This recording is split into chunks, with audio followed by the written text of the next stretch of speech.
తెలుగు రాష్ట్రాల్లోనే అత్యంత దుర్ఘటన చేవెళ్లలో జరిగినటువంటి టిప్పర్ బస్సు ప్రమాదంలో 25 మంది చనిపోయారు.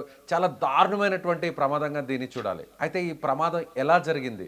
అదృష్టవశాత్తు ఈ ప్రమాదంలో 25 మంది చనిపోయిన వారి తరువాత కొంతమంది ప్రాణాలతో బయటపడ్డారు. అదృష్టవశాత్తు బయటపడినటువంటి ఓ ప్రయాణికుడు ఇప్పుడు మనతో మాట్లాడడానికి లైవ్ కాల్లో ఉన్నారు. నమస్తే గురురాజ్ గారు. నమస్తే సార్. గురురాజ్ గారు, ఈ ప్రమాదం ఎలా జరిగింది? మీరు ఆ టైంలో ఏ సీట్లో కూర్చో ఉన్నారు? ముందు వైపు ఉన్నారా, లేదంటే వెనక వైపు ఉన్నారా, మధ్య భాగంలో ఉన్నారా? ఏం జరిగింది? నేను వెనక వైపు ఉన్నా సార్. లెఫ్ట్ సైడ్ ఉన్నా. నిద్రలో ఉన్నా సార్. నేను గాఢంలో నిద్ర ఎక్కి బస్ ఎక్కి నేను 3:00 మా ఊరు నుంచి వెళ్ళా సార్. 4:20కి తాండూరులో బస్ ఎక్కా సార్. ఎక్కి బయలుదేరంగా వికారాబాద్ దాటినాక గట్టిగా శబ్దం వచ్చింది సార్. మాకు వచ్చి ఇట్లా బస్సు బ్రేక్ అయిందనే మేము వెనక ఉన్నోళ్ళు ముందర పడ్డారు సార్. ముందర ఓకే. పడంగానే అరుపులు, కేకలు బాగా వచ్చాయి సార్. రాంగానే మాకు భయంతో ఏం చేయాలో అర్థం కాలేదు సార్. వెనక వెనక వెనక డోరు పగలగొట్టి బయటికి వెళ్ళాం సార్ మేము. నిజంగా ఇంకా ఆ షాక్లో నుంచి బహుశా మీరు మాట్లాడుతుంటే అర్థమవుతుంది మాకు. ఇంకా షాక్లోనే ఉన్నారు, ఇంకా షాక్ నుంచి తేరుకోలేకపోతున్నారు. సో మీ మరీ దారుణం మాటల్లో సార్. కూడా మరీ అదే దారుణం. అర్థమవుతుంది. చిన్న అంటే మీ కళ్ళ ముందే 25 మంది చనిపోయారు. ఒక చిన్న బాబు తల్లితో సహా నెలల పసికందు చనిపోవడం జరిగింది. సో చాలామంది మహిళలు, పెద్దవాళ్ళు, వాళ్ళు కొన్ని కొన్ని గంటల్లో, అంటే ఒక గంటలో, ఒక గంటన్నర గంటలో ఆ గమ్యస్థానానికి చేరేవారు. ఒక 10 నిమిషాల్లో బస్సు దిగాల్సిన వాళ్ళు, ఒక 10 నిమిషాల ముందు బస్సు ఎక్కిన వాళ్ళు, ఇలా చాలామంది చనిపోయారు. నిజంగా మరీ తలుచుకుంటుంటే దారుణం సార్. మాకే చాలా బాధగా మంది ఉంది. మీకు ఎలా చనిపోయారు ఉంది? సార్. నా కళ్ళ ముందే చనిపోయారు సార్. నా కళ్ళ ముందర ఏడుస్తుండ్రు సార్. నన్ను రక్షించండి అని చాలా ఏడుస్తున్నారు సార్. రక్షించలేని పరిస్థితి మాది సార్ అప్పుడు. కాపాడండి అంటే ఆ ఆ కంకర్లో కూరుకుపోయిన వాళ్ళు, అన్నా కాపాడు, అయ్యా కాపాడండి, సార్ కాపాడండి అంటూ అరిచారా? అవును సార్. చాలా అరిచారు సార్. చాలా అరిచారు సార్. తీయడానికి రాని పరిస్థితి సార్. కంకర చాలా ఉంది సార్. చాలా బస్సులోకొచ్చేసింది సార్ కంకరు. చాలా ఇబ్బంది అంటే చాలా రక్షించండి, రక్షించండి అంటే ఎవ్వరు దగ్గర లేరు సార్. ఎమ్మడి పడ్డా ఎమ్మడే. నిజంగా చాలా బాధగా ఉందండి. నిజంగా బాధగా ఉంది. చాలా అంటే ఉన్నారు సార్. అప్పుడు ఏం చేయలేని పరిస్థితి సార్. నాకు అది చూడలేక నాకు భయంతోని నేను ఉ వెనకకి ఎళ్ళిపోయా సార్ నేను. ఆ బాధను చూడలేక, తట్టుకోలేక, నా కళ్ళ ముందే చనిపోతున్నారు. ఆ బాధను తట్టుకోలేక నేను ఎళ్ళిపోయా సార్. బస్సు వెనకకి ఎళ్ళిపోయాను. టార్చర్‌తోని. చిన్న చిన్న పిల్లలు సార్. పెద్దవాళ్ళుండ్రు, చిన్న పిల్లలు కాలేజ్‌కి పోయేటోళ్ళుండ్రు, ఉద్యోగాలకు వెళ్ళేటోళ్ళుండ్రు.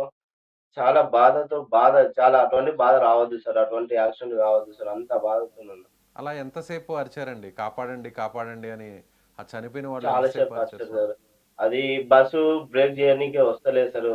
టిప్పర్‌లొచ్చి ఆ టిప్పర్ తీయడానికే స చాలా హెవీ టిప్పర్ సార్ అది. హెవీ టిప్పర్ దాన్ని తీయడానికి జేసీబీలొచ్చాయి సార్. ఆ మధ్యలో చాలా మంది అరిచారు సార్. కాపాడండి, కాపాడండి అని చాలా మంది అరిచారు సార్. నిజంగా బాధాకరం గురురాజు గారు. సో మన కళ్ళ ముందు ఒక చిన్న ప్రాణికి, అంటే ఒక జీవికి ఏదైనా, ఒక జంతువు లాంటి దానికి ఏదైనా జరిగితే కూడా వెంటనే కాపాడుతామని మనం అనుకుంటాం. అలాంటిది సాటి మనుషులు సో అలా ప్రాణాలని కాపాడాలనేటువంటి అవకాశం మనకి వచ్చినా కూడా సో ఏం చేయలేని పరిస్థితి. అంటే కళ్ళ ముందు కనిపిస్తుంది, ఏం చేయలేని పరిస్థితి. అంటే పూర్తిగా టన్నుల అవును. కొద్ది, అంటే ఎన్ని అడుగుల వరకు వచ్చేసిందండి ఆ కంకర బస్సులో? మన అంటే మన నడుముల వరకు వచ్చేసింది సార్. సీట్ల పైకొచ్చేసింది సార్. కంకర అనేది సీట్ల పైకి ఇప్పుడు డ్రైవర్ వెనక సైడ్ మొత్తం సీట్ల పైకొచ్చేసింది సార్ కంకర. మనం కూర్చుంటే మన పైకి చాలా పైకొచ్చింది సార్ కంకర. అంత పైకొచ్చింది. పూర్తిగా కూరుకుపోయి తల కూడా కనిపించకుండా ఇంత హైట్ వరకు కూడా వచ్చేసిన వాళ్ళు కూడా ఉన్నారు. అవును సార్. మీరు తాండూరులో ఎక్కారా బస్సు? అవును సార్. తాండూరులో ఎక్కి ఎక్కడికి వెళ్తున్నారు మీరు? హైదరాబాద్ సార్. బండ్లగూడ జాగిత్‌కి వెళ్ళాలి సార్ నేను. సో మీరు అప్పుడు నిద్రపోతున్నారు. అసలు ఏం జరిగిందనే తెలియదు. అవును. నిద్ర లేచాక తెలిసింది ఇదంతా. తెలియదు సార్. తెలియదు సార్. ముందు వైపు ఉన్న వాళ్ళందరూ కూడా చనిపోవడం జరిగింది. మొత్తం కంకరంతా కూడా పైన పడిపోయింది. చిన్న బాబు కూడా చనిపోయారు. కొంతమంది మహిళలు చనిపోయారు. మీరు చూసారా ముందు అక్కడ ఆ టైంలో వాళ్ళని కాపాడే ప్రయత్నం గాని ఏమన్నా చేశారా మీరు బస్సులో నుంచి దూకేసాక? మాకు అంటే ఆ టెన్షన్‌ల అందరూ అరుస్తుండ్రు సార్. గట్టిగా అరుస్తుండ్రు. ఏం చేయాలో అర్థమైతలేదు సార్. ఎవ్వరు లేరు. పక్కల గూడా ఎవ్వరు లేరు సార్. బస్సు కంకర అంతా మీద పడిపోతుంది సార్. ఏం చేయాలో అర్థం అయితలేదు సార్. అరుస్తున్నాం సార్ గట్టిగా. ఒక వే ఒక వే ఒక వ్యక్తి వచ్చి వెనక డోరు బ్రేక్ చేయడంతో మేము బయటకి పడ్డాం సార్. ఒక రకంగా మధ్య భాగంలోనే, లేదంటే ముందు భాగంలోనే సీట్లు ఖాళీ ఉండుంటే అక్కడ కూర్చునేవాళ్ళు. ఇప్పుడు అక్కడ కూర్చున్న వాళ్ళందరూ కూడా చనిపోయారు. నిజంగా మీరు వెనక్కి అవును. కూర్చోవడం వల్ల అదృష్టవశాత్తు మీరు ప్రాణాలతో బయటపడ్డారు. అవును సార్. ఏమనిపించింది? ఆ టైంలో అసలు ఏం జరుగుతుందో కూడా అర్థం కాలేదు కదా! ఒక్కసారిగా ఏం అవును సార్. గుర్తొచ్చింది? ఏం ఏం చేయాలో అర్థం కాదు సార్. అప్పుడు దేవుడే నన్ను అంటే దేవుడు ముందర చూడాలని బతికిచ్చాడో తెలియదు సార్. నాతో పాటు అందరూ చనిపోయారు సార్. మేము ఒక 5, 6 మంది సేఫ్‌గా బయటికొచ్చాం సార్. నాతో పాటు ఉన్నోళ్ళు. ఓకే. ఇప్పుడు మీరు మీ మీ పక్కన ఉన్నటువంటి వాళ్ళు గాని, మీ ముందు సీట్‌లో కూర్చున్న వాళ్ళు గాని, వాళ్ళు కూడా సేఫ్‌గా బయటపడ్డారా? ముందర ఉన్నోళ్ళు నా ముందు ఒక సీటు తర్వాత ఉన్నోళ్ళు రాలేదు సార్. నా ముందు సీటు వాళ్ళు, వెనకాల సీటు వాళ్ళు బయట పడ్డాం సార్. మీరు కూర్చున్న లెఫ్ట్ సైడ్ సీటుకి ఉన్నాను. ముందు భాగం ఎంత వరకు కూడా ఆ కంకర పడిపోవడం జరిగింది? మీరు కూర్చున్న సీటుకి ఎంత ముందు భాగంలో ఉన్న వాళ్ళు చనిపోవడం జరిగింది? నేను కూర్చున్న సీటు ఒక సీటు తర్వాత ఇంకో సీటు వరకు కంకర ఫుల్ వచ్చేసింది సార్. అంటే చివరి వరకు వచ్చింది. అంటే వెనక నుంచి అవును. 3, అవును 4 సార్. సీటు వరకు కూడా వచ్చేసింది కంకర. అవును సార్. ఫుల్ వచ్చేసింది సార్. అందరూ అరుస్తుండ్రు సార్ గట్టిగా. ఏం చేయాలో అర్థం కాని పరిస్థితి సార్ మాది అప్పుడు. ప్రమాదం జరిగిన తర్వాత అక్కడ సహాయం చేయడానికి ఆ కంకరంతా తొలగించి అక్కడ దాని లోపల ఇరుక్కున్న వాళ్ళని బయటకు తీయడానికి సుమారుగా ఎంత సమయం పట్టుంటుందండి? అంటే సార్ గంట, 2 గంటలయింది సార్. 6:30కి లేకపోయారు. యాక్సిడెంట్ అయితే నా 8:30 వరకు అక్కడే ఉన్నాం సార్ మేము. 7 గంటలకి యాక్సిడెంట్ 8:30, అయితే 9. 8:30 వరకు ఎవరు రాలేకపోయారు. అవును సార్. అంటే కంకరంతా తీస్తుంది సార్. తీయడం లోపట అందరూ ఇరుక్కుపోయారు సార్. కంకర లోపట ఉండిపోయారు. మీరు చూసారా ఆ చనిపోయిన వారి మృతదేహాలు అవన్నీ మీరు చూసారా? అంటే అప్పటి వరకు మీరు ఎక్కే చూసాం. టైంలో అందరూ కూడా పడుకో ఉండడమో లేదంటే మాట్లాడుతూ ఉండడమో అందరూ ప్రశాంతంగా కూర్చొని ఉంటారు. అలాంటి వాళ్ళని మీరు ఒక్కసారిగా ఒక గంట తర్వాత ఇలా డెడ్ బాడీస్‌గా మారిపోయిన వాళ్ళని చూసారా? చూశాను సార్ నేను. అందరు నిద్రలో మార్నింగ్ కాబట్టి అందరూ బస్ ఎక్కంగానే నిద్రలోకెళ్ళిపోయారు సార్. హ్మ్. నిద్రలో ఉన్నారు. చిన్న చిన్న పిల్లలు గూడా ఉన్నారు సార్. ఏం చేస్తుంటారు మీరు? బస్సు డ్రైవర్‌ని సార్ నేను. ఎక్కడ పని చేస్తుంటారు? స్కూల్ హైదరాబాద్‌లోనా? హైదరాబాద్ స్కూల్ సార్ బండ్లగూడలో పనిచేస్తాను సార్ నేను. ఇప్పుడు కొంతమంది ఏమంటున్నారంటే, ముందు పోతున్నటువంటి ఒక బైక్‌ను, టూ వీలర్‌ను తప్పించబోయి, ఓవర్‌టేక్ చేయబోయి, ఎదురుగా వస్తున్న బస్సును ఢీకొట్టింది టిప్పరు అంటున్నారు. అవన్నీ మేము చూడలేదు సార్. నిద్రలో ఉన్నాం గాబట్టి అన్నీ ఏం గమనీయలేదు సార్. మేము భయపడ్డారా అండి ఇంట్లో లాస్ట్‌లో వాళ్ళందరూ గూడా? మీరు ఇప్పుడు తాండూరు నుంచి హైదరాబాద్‌కి వస్తున్నారు. సో, అలా వస్తున్న బస్సు యాక్సిడెంట్ అయింది. RTC bus. అందులో చాలా మంది చనిపోయారంటే ఇంట్లో వాళ్ళందరూ గూడా భయపడ్డారా? మీకు ఫోన్‌లు చేశారా? భయపడ్డారు సార్. మా అమ్మ చాలా ఏడ్చింది సార్. మా బ్రదర్స్ ఏడ్చారు.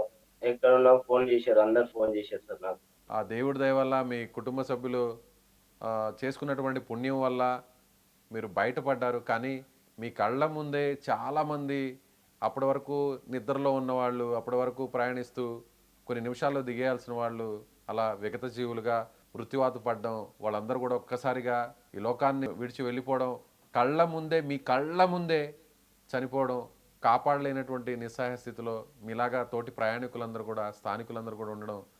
సో నిజంగా ఇలాంటి ఘటన జరగడం చాలా బాధాకరం. నిజంగా ఆ దేవుడు మరింత ధైర్యాన్ని ఇవ్వాలి.